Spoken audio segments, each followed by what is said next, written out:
This is the story of the one. As head of maintenance at a concert hall, he knows the show must always go on. That's why he works behind the scenes, ensuring every light is working, the HVAC is humming, and his facility shines. With Grainger's supplies and solutions for every challenge he faces, plus 24/7 customer support, his venue never misses a beat. Call quickgrainger.com or just stop by. Grainger, for the ones who get it done. This is the story of the one. As a maintenance supervisor at a manufacturing facility, he knows keeping the line up and running is a top priority. That's why he chooses Grainger. Because when a drive belt gets damaged, Grainger makes it easy to find the exact specs for the replacement product he needs. And next day delivery helps ensure he'll have everything in place and running like clockwork. Call 1-800-GRAINGER, click Grainger.com, or just stop by. Grainger, for the ones who get it done.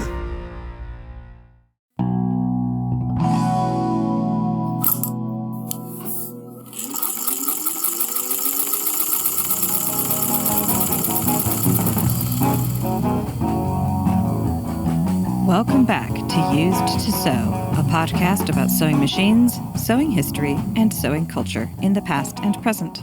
I am your producer and co-host, Aradia, daughter of your main host, Tiara Kelly, who is here today to talk to you about the Slant'O'Matic line of Singer sewing machines. The machines that capture peak America, the space age, and Generation Jones.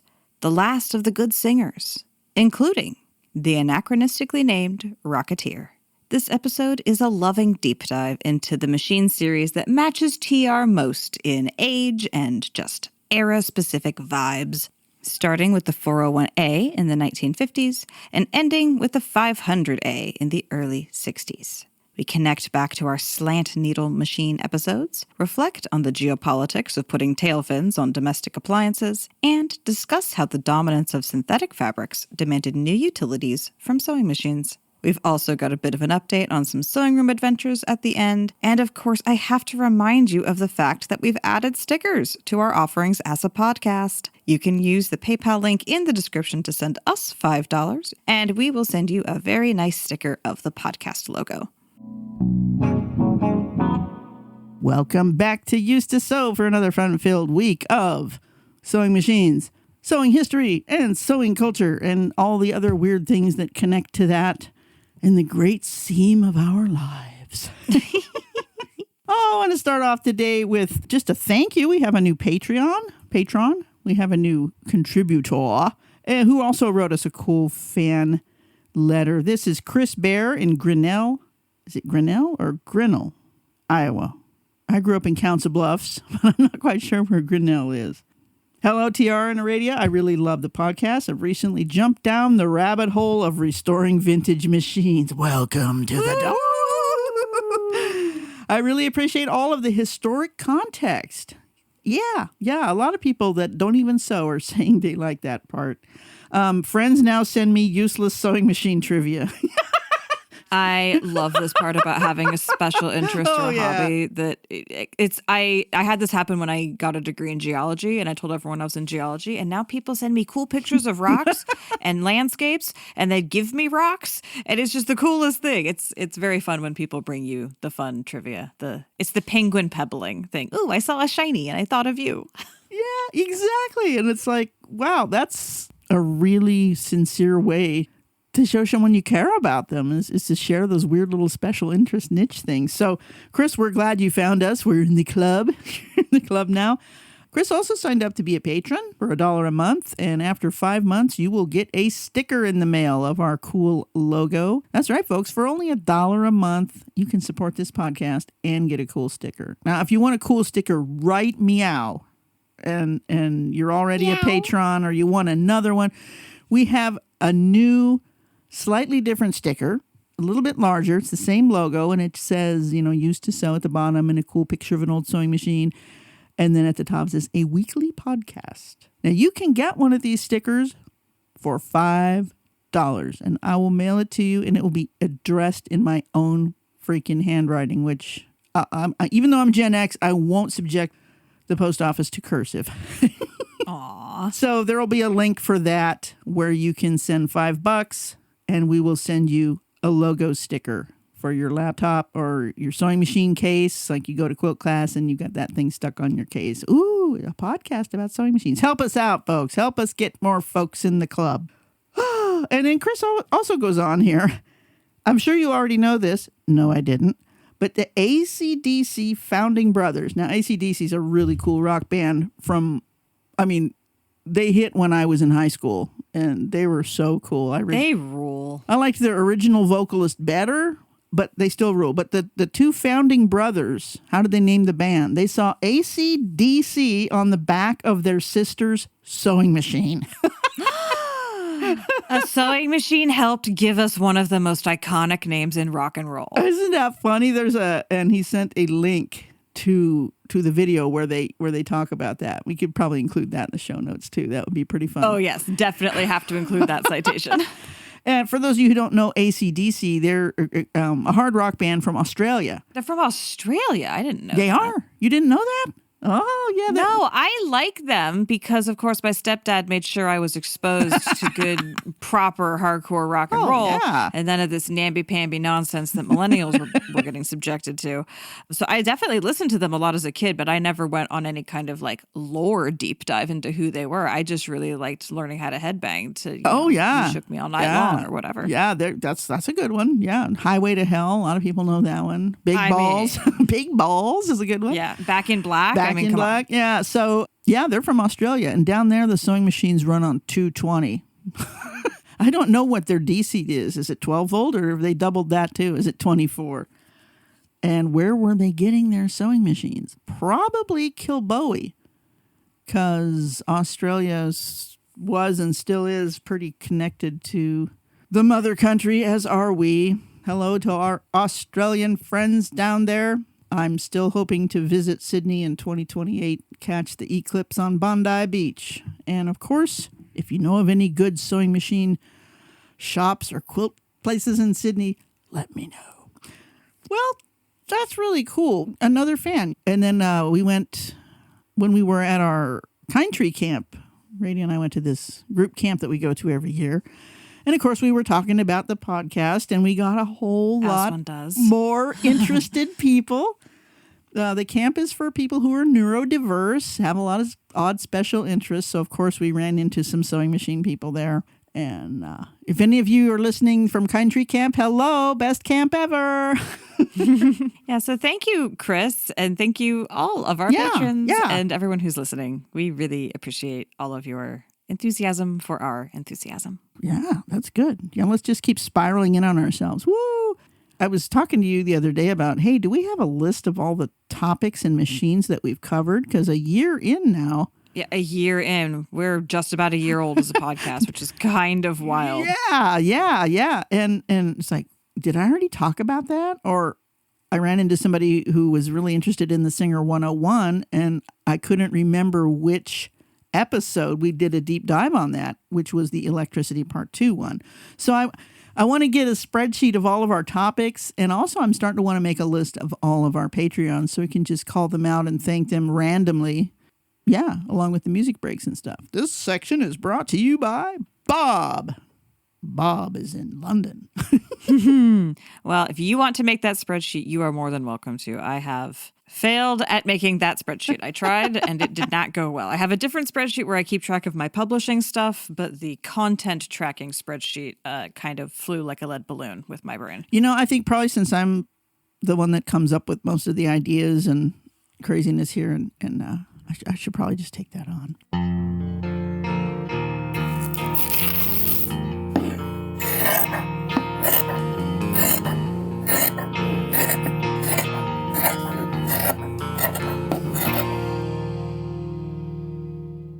So, transition to what is today's topic. Going to take you to the space age. That's right, my childhood. Generation Jones. If you haven't heard of Generation Jones, it's the generation between boomers and Gen X, because boomers was just too big, and the cultural changes that went on, blah, blah, blah. So, there's a new generational marker now, Generation Jones, which is 1955 to 1964.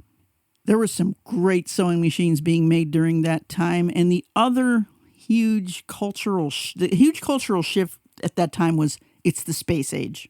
The space age. The Mercury rocket program is going. Cars are getting big tail fins. Everything's getting this ultra-modern look to it.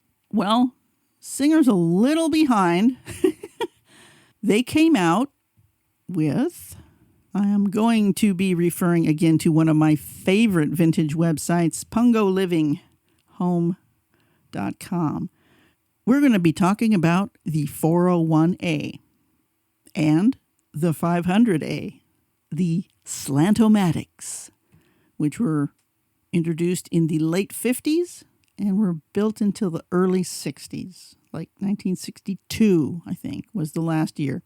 So, for a little background on Model 401A's history, in 1950, you might recall this, Singer built a new plant in Anderson, South Carolina for manufacturing the new range of slant needle aluminum-bodied sewing machines.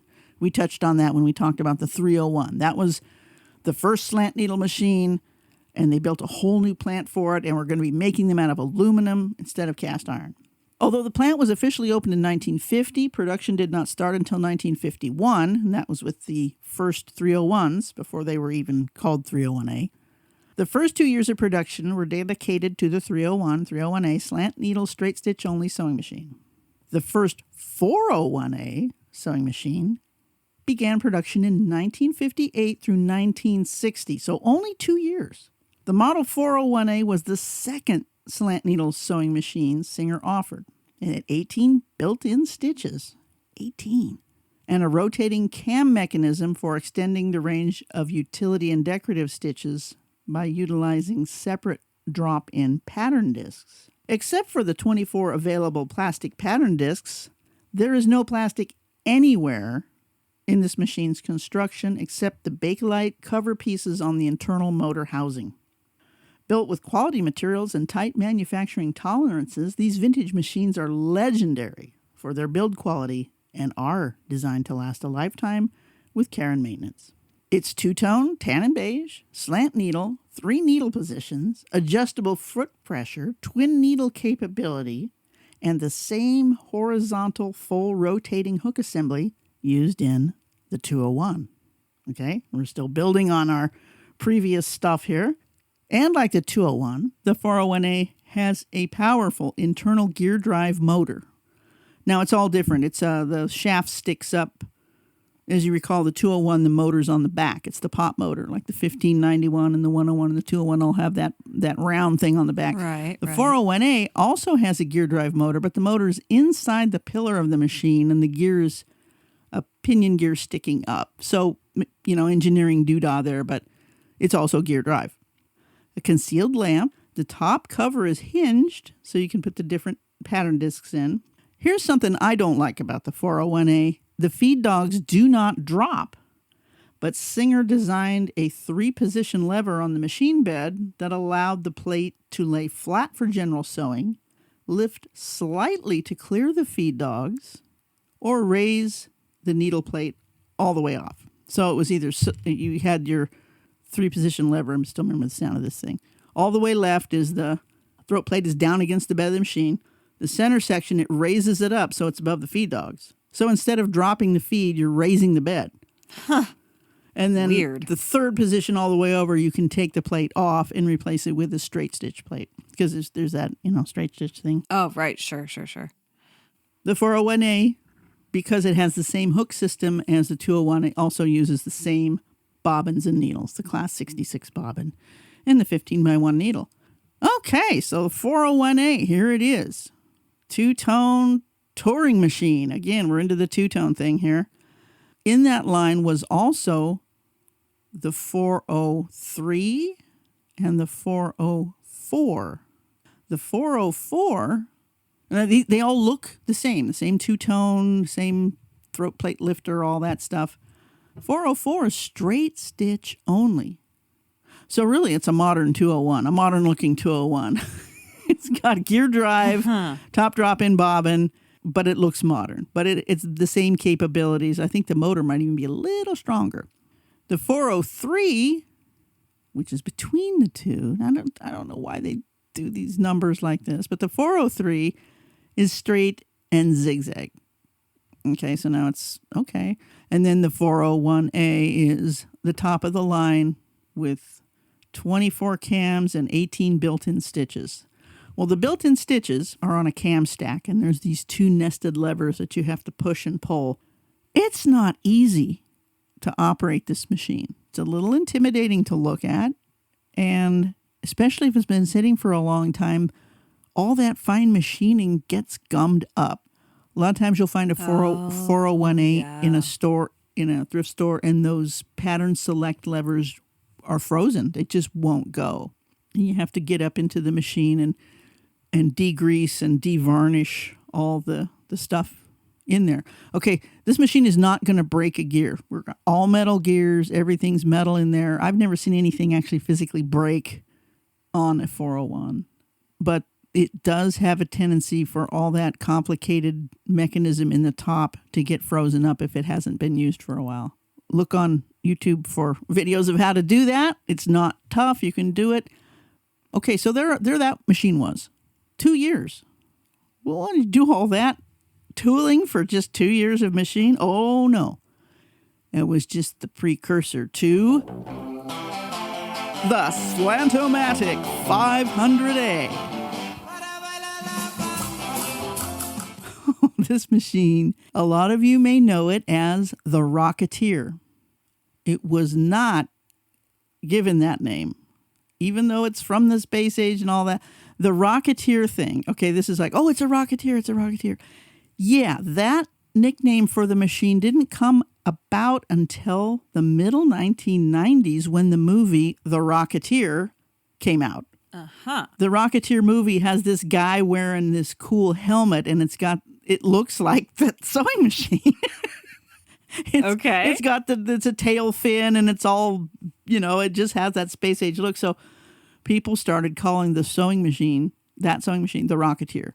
But that does not go back. Singer didn't call it that. It was not called that in the 60s. So that's a later thing. So it's like 20-something years after the machine comes out is when people come up with this name. It is not its original name at all. No. Singer did not name things. They named it the Slant'O'Matic in a very slanted modern font. That was a 30-something years, not 20-something years, 30-something years. I know how numbers work. 93, 30-something years. Yeah, if it was from the 60s to the 90s, that's a 30-year something gap. I was into sewing machines before that, and nobody ever called. I mean, the 500A was the first trade-in that I ever sold at House of Fabrics. In the 80s, and you were not calling it a Rocketeer. No, it was not called that. It was the Slant'O'Matic or the 500 or that space age looking one over there, because it's a very distinctive looking machine. So that's a precursor to calling it the Rocketeer, that space age one over there. Yeah, I mean, the minute that Rocketeer movie came out, I mean, the guy's helmet looks like the sewing machine. It's like funny as hell. There's two weak points. Unlike the 401A, there's a few things that do break on the 500. One is the spool pins. When you open up the top, the little spool pins are nylon and they pop up, boing, and they can break. But they're replaceable. The other thing that unfortunately breaks is the little hinged door that you open on the front of the machine, on the nose. It's held in with these little pins, and sometimes if that door gets shoved or the machine gets pushed too far, the little pins that hold that door will break. You're going to have to get your machinist uncle to figure something out for that. This machine, like the 401, is really complicated to operate. It has the same two big knobs on the front, and they're nested. There's one over the other. I have always found them very hard to operate. And, my hands are kind of arthritic, but not that bad. As far as the physical operation of these machines, they are not my favorite, but they do sew very well, and they can do a whole lot of stuff. 3 needle positions, all these really cool stitches. You have to flip up the top, the little spool pins go doing, and there's a whole chart of the stitches and what combinations of knobs that you have to do. It's a spreadsheet, how to make the stitches. It's a little tin spreadsheet riveted to the inside. Also inside that nose door is a threading diagram, because that's not easy either. They've put this whole other little, what did I used to call it, a snake tongue thing on flicking the thread back and forth to some sort of tension regulator.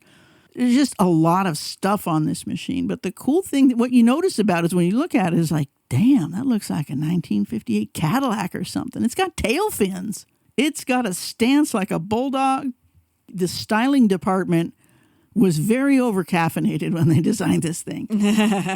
And the weird thing is it's the same exact machine as the 401A inside. Same exact machine. No difference. Why? Styling, baby, styling. Okay, purely the externals, purely the window shopping, new, shiny. Well, this is the space age and things were changing really fast.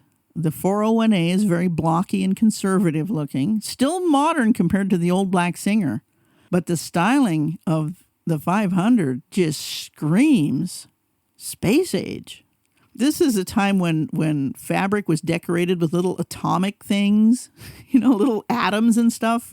The late 50s was progress.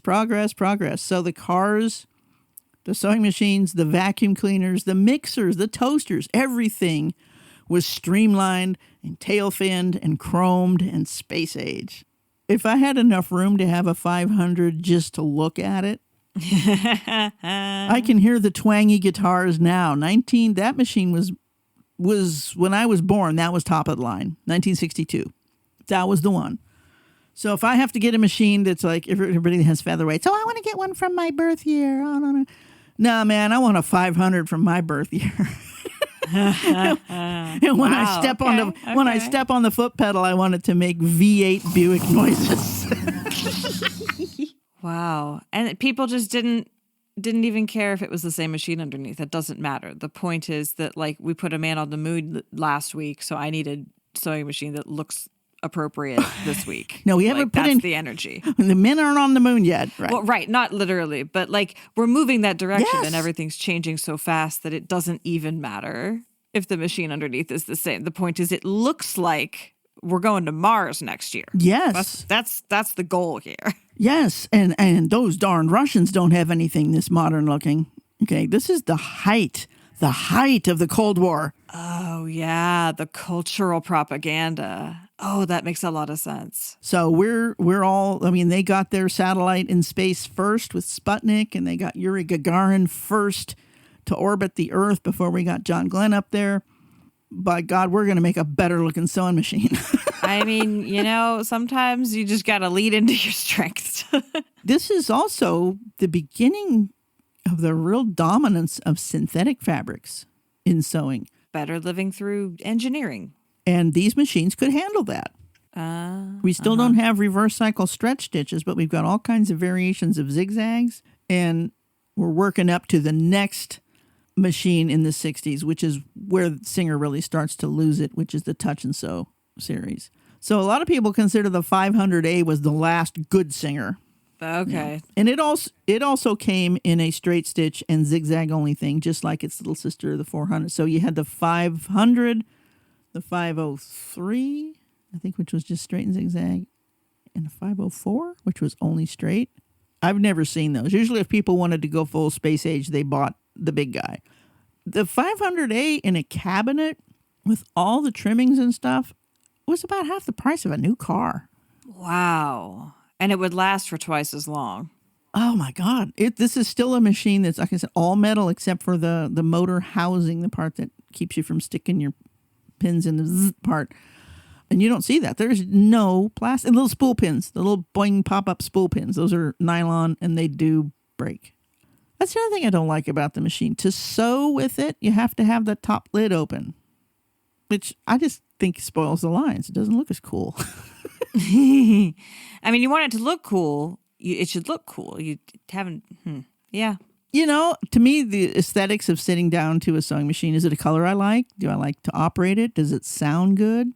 Really, it's like, if it's not a pleasant, you're sitting right there next to it for hours. If it's not a pleasant thing to operate, it's not like a toaster. You slam your bread in, you eat your toast, you go away. Right, yeah. Yeah, you are really up close and personal with it. And even the vacuum, you get your hoovering done in like an hour, and then you put that away. But your sewing machine, it's sitting out and you're working on a project. You're working on a dress that's going to take you probably all week. You know, you're in there sewing and pressing and whatever.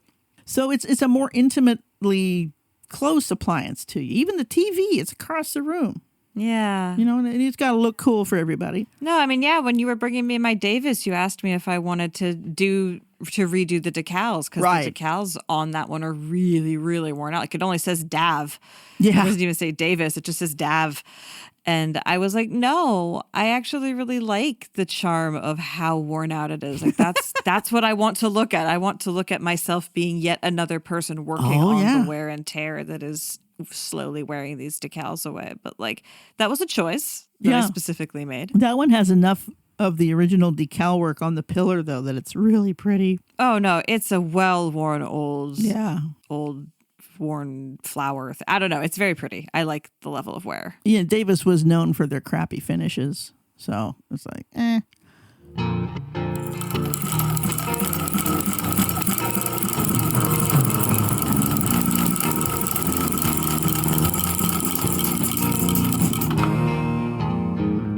Speaking of crappy finishes, now the 401 and the 500, now we're out of the whole shellac finish thing. You can wash those off. You can like get water on them and it won't wreck the finish. Like the old black ones, you know, don't touch that finish with anything but sewing machine oil, you know, or pumice-free goop, or, you know, there's all these little, you don't want to wreck those decals and stuff. Now we're getting into machines that have like car paint type finishes. You can wash them just fine. Right. I did a lot of restorations of this era of machines for Mike, for Stagecoach Road Sewing Machine. Like the older ones that were more fragile were more rare. Yeah. Most of what I did was this kind of just wash and wear. Yeah. Slam some solvents on it, scrub it down, wash it, rinse it. Like these things really could take a beating in the cleaning department. Oh, definitely. That was a big improvement. And all the really awesome Japanese machines, same thing. Really bake painted chrome, much tougher. So I find the 401A and the 500 fiddly to use. I know a lot of people just love them, but they're very strong. They're slant needle. They do a lot of cool stuff. They're just, I love to look at them. I'm not real big on sewing on them myself. Now, I'm probably going to get hate mail for this. But I doubt it. It's just, you know, everybody's got their, I like the 319W, which a lot of people want to throw that out the window. Or fan letter from last week, person had a 206 and they're like, yeah, so I'm going to heave it out the window. Right. Everyone's got their own thing that they find really uniquely helpful. Like I've completely unrelated to sewing machines, but as a podcast producer, right, I deal with the audio editing and everyone has their own preference about how to edit. What's the software that they edit in? Oh, yeah. And the particular software I use scares almost everyone who's ever looked at it. Everyone like, oh, this is so easy. I'm not very techie. I just use Reaper.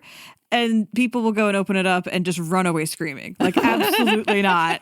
No, we're going back to Audacity. We're going back to Pro Tools. Like, we're not dealing with this. So, like, Reaper's fine. You just have to do X, Y, Z, A, B, C, jump through the hoops, up, down, left, A, B, B, C, Z. It's I'm like, it's fine. But truly, like everyone, there's always one thing that's really weird and difficult for most people, and it just clicks for your brain. Yes. It just absolutely blows on through. Everything's fine. And the rest of the world is looking at you like you are absolutely speaking gibberish. But it works. Everyone has that. Everyone has one thing that is like that for them, I think.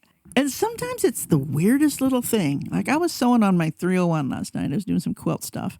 And I noticed how the light, if you notice that the 301A, the light is up under the arm there, and it has that big, heavy, greenish blue glass lens. And at the left-hand edge of that lens is a magnifying, it's fatter. And I've never noticed. I was sitting there, I was actually sewing, it was quite dark, but I had the machine's light on. And it really focuses the light right at the needle. Oh, wow. In a low light context, you really see that. Yes. You can, it's magnifies that light right onto the needle area. Plus there's just a regular glow over the whole bed. Like whoever designed that light fixture really got it right. So now I want to go look at all my other old vintage singers. Does it have that same kind of light? Because, you know, we talked about, I think, motors last week, but lights are a whole nother thing too. as in the electrification thing, that's the first thing people wanted was light, because you can extend your workday or your hobby time or whatever if you can see. So I do believe the 401 and the 500 have that same light fixture as well. Here's a little tip. It's kind of dirty. I actually took it apart and cleaned the light fixture. I think it had never been cleaned. Just like treadle stands, easy to overlook in the glow of the actual machine itself. Exactly. So, I took this glass thing out and Windexed it. And my God, it's really high quality clear glass. Put it back in, and I did notice a difference. Yeah, clean the lens on your light. Lint and sewing machine oil and whatever you're smoking has probably kind of gunked it up. Yeah. Oh, speaking of the treadle, right? Tell us how you've been sewing on the Davis. Let's pick that thread up. Oh, yeah. I did report on that, I think, in the intro, outro of 2-3 weeks ago episodes. I don't know. Now the publishing is running ahead of the releasing. Right. Recording and publishing are desynced now. But yeah, I've been working on the Davis, and the belt definitely needs tightened up. It's definitely relaxed and stretched a little bit with use. But it is so much more viscerally satisfying than I remembered. I need more treadling in my life. I'm like, oh, yes. This is just it feels so good to be doing that, to not have, not having a light in it is a little bit like, okay, I got to remember to pull the other lamp over and turn it on. Right. It just feels really good to be doing a treadle. And then also how burly it is.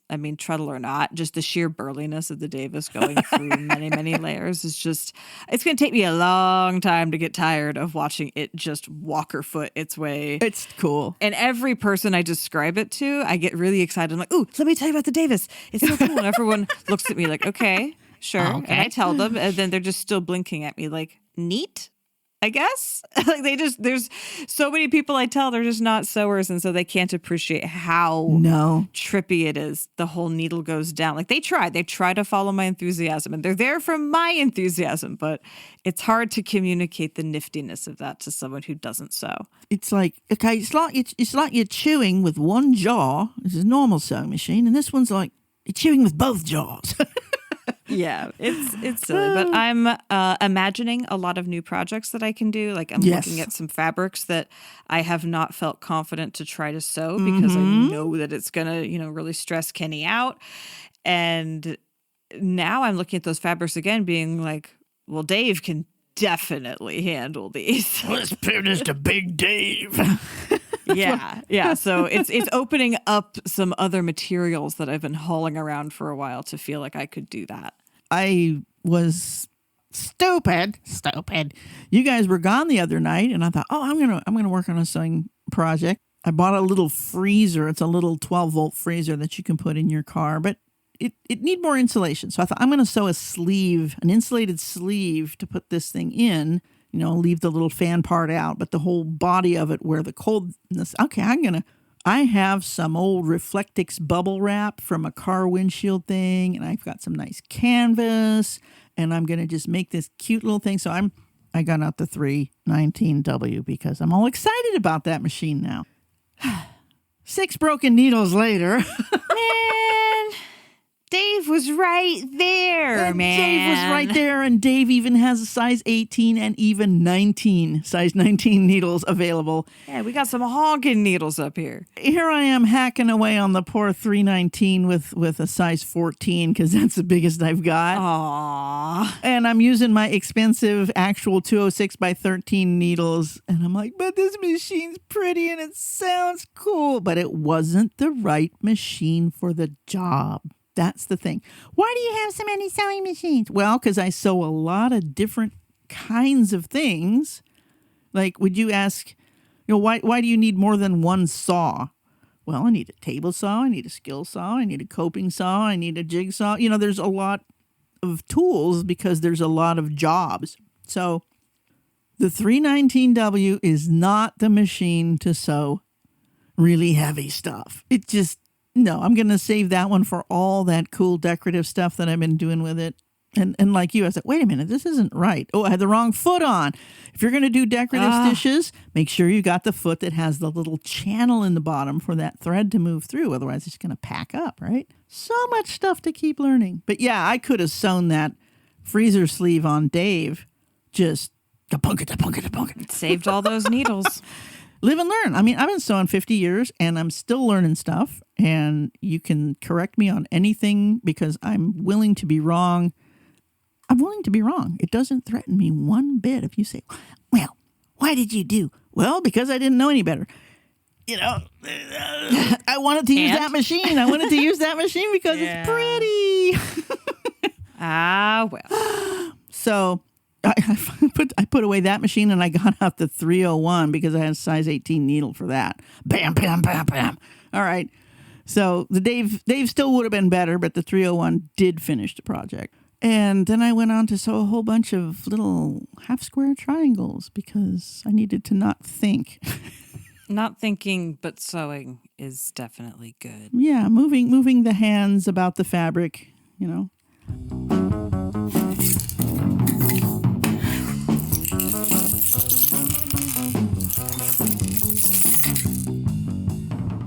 The stunningly stylish 500A and 503A were the last of the slant shank models made in the Anderson, South Carolina factory before it ceased making sewing machines in 1963.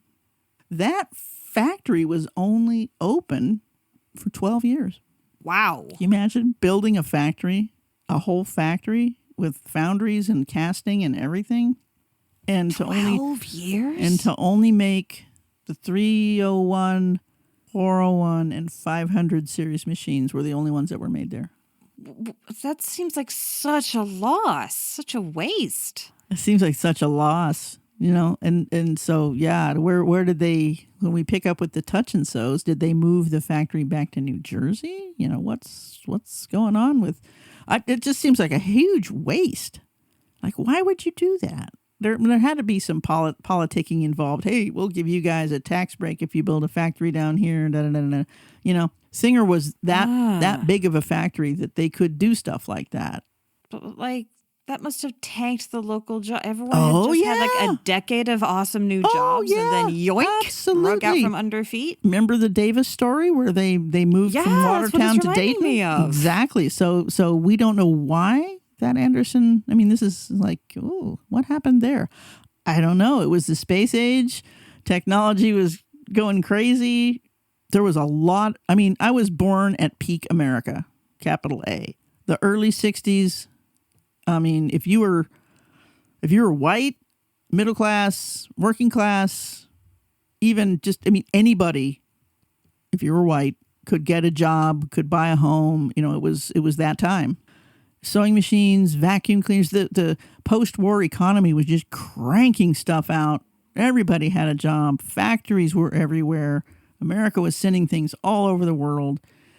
And the styling of the 500A just, to me, kind of encapsulates the whole vibe of that early 60s. Yes, we can. We can go to the moon. We can do anything we want. And we're better than the Russians. Very important to emphasize that through the styling of a sewing machine. So you can find a 401A or a 500. I see them for free on Facebook Marketplace all the time. Free. But you're probably going to have to do a whole lot of internal stuff to get it unstuck. Because the ones that are free are the ones that, oh, this has been in Grandpa's garage forever. Where you know, he's moving to the nursing home. We got to get rid of this thing. But for one that's in operating condition and what's called full dress, which all of the attachments and all the goodies and stuff, you'd probably pay $200 to $300 for one in a cabinet, the whole thing. And it'd be a great sewing machine. If you're really into learning all the mechanical doodads and things that it can do, it's fine. And it will sew over some heavy stuff. Again, slant needle, gear drive motor, top drop-in bobbin, a lot of those good features. So if you have a 401 or a 500 and you want to tell us a story about it or what you like about it, or do you agree with me that it's like the coolest looking thing, but you really don't want to sew on it, write us a letter. Tell us about it. It's having fun having you guys write to us now. Used to sew at gmail.com. And Rady is going to put a link in our show notes as to where you can PayPal or Venmo or whatever we're going to do $5 and I'll send you a sticker from our podcast, and you can convert all your friends. Stay threaded. And there you have it. Another Singer Machine series deep dive from the time of peak America, the Space Age, and Generation Jones.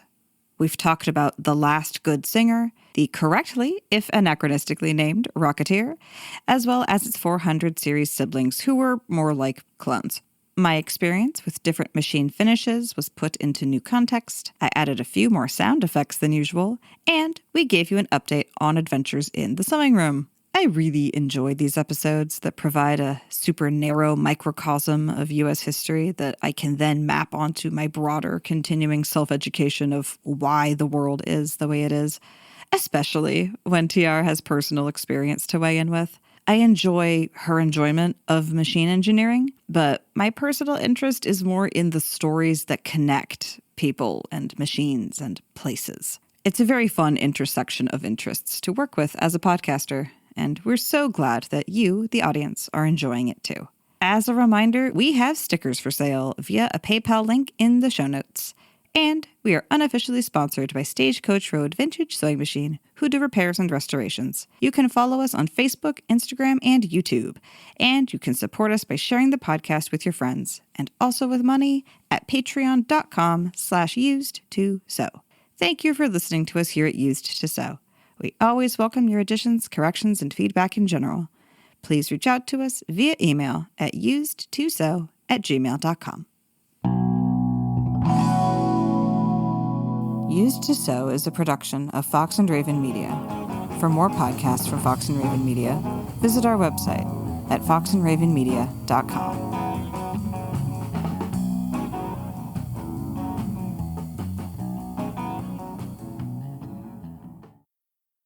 You won't see the engineer that slams the Nissan Rogue's door 13,920 times. Or the corrosive chamber that simulates 15 years of life in 5 months. Or the Rogue heat-baked for over 300 combined hours. What you will see is a vehicle that can take punch after punch and keep rolling. Nissan, #1 in new vehicle quality among mainstream brands by J.D. Power. We put it through the worst, so you get its best. For J.D. Power 2025 U.S. Initial Quality Study Award information, visit jdpower.com/awards. Awards based on 2025 model year. Newer models may be shown. You won't see the engineer that slams the Nissan Rogue's door 13,920 times. Or the corrosive chamber that simulates 15 years of life in 5 months. Or the Rogue heat-baked for over 300 combined hours. What you will see is a vehicle that can take punch after punch and keep rolling. Nissan, #1 in new vehicle quality among mainstream brands by J.D. Power. We put it through the worst, so you get its best. For J.D. Power 2025 U.S. Initial Quality Study Award information, visit jdpower.com/awards. Awards based on 2025 model year. Newer models may be shown. You won't see the engineer that slams the Nissan Rogue's door 13,920 times. Or the corrosive chamber that simulates 15 years of life in 5 months. Or the Rogue heat-baked for over 300 combined hours. What you will see is a vehicle that can take punch after punch and keep rolling. Nissan, #1 in new vehicle quality among mainstream brands by J.D. Power. We put it through the worst, so you get its best. For J.D. Power 2025 U.S. Initial Quality Study Award information, visit jdpower.com/awards. Awards based on 2025 model year. Newer models may be shown. This is the story of the one. As a maintenance supervisor at a manufacturing facility, he knows keeping the line up and running is a top priority. That's why he chooses Grainger. Because when a drive belt gets damaged, Grainger makes it easy to find the exact specs for the replacement product he needs. And next-day delivery helps ensure he'll have everything in place and running like clockwork. Call 1-800-GRAINGER, click Grainger.com, or just stop by. Grainger, for the ones who get it done.